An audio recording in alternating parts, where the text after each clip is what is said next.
In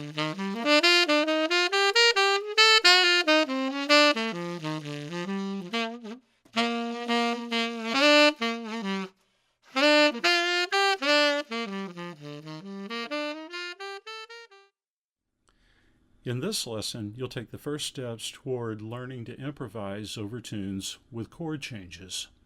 Now, in addition to learning how to interpret some of the most common types of chord symbols, you'll learn some vocabulary and an easy-to-follow routine for assembling the vocabulary into improvised phrases and passages. The exercises and examples are based on a chord progression similar to the one found in Mac the Knife. Now, we'll begin by learning the arpeggios. We'll include the sevens on some of the arpeggios.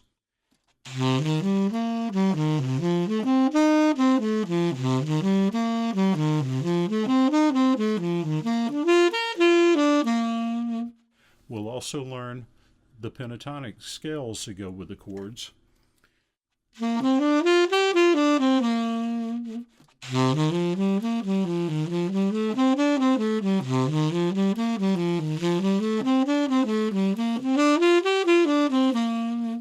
And then we'll work at a method that helps you learn how to improvise using this vocabulary.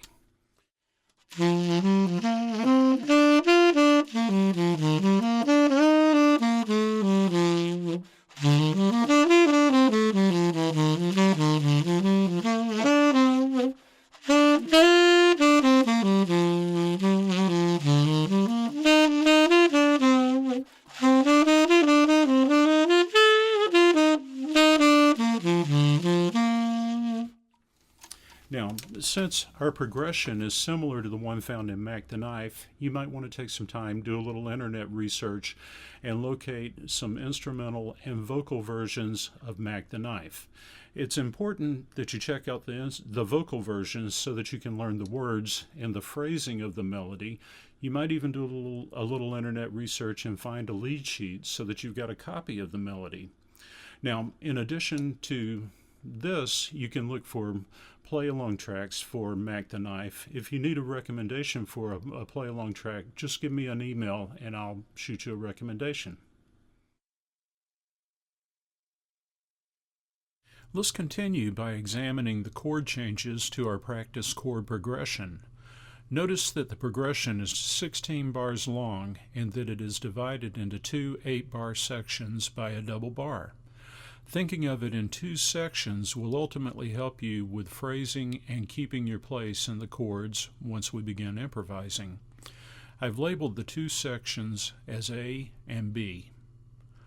Also notice that the key of the tune appears to be B flat.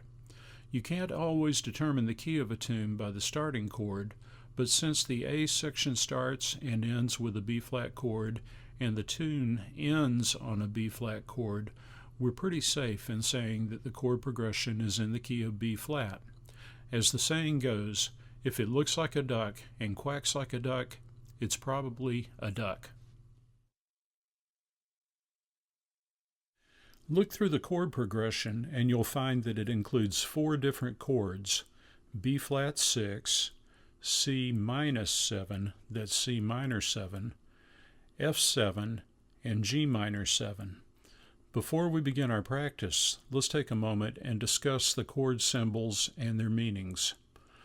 Chords are constructed using specific tones found in scales, so it is common to think of chords in relation to specific major, minor, or even other types of scales.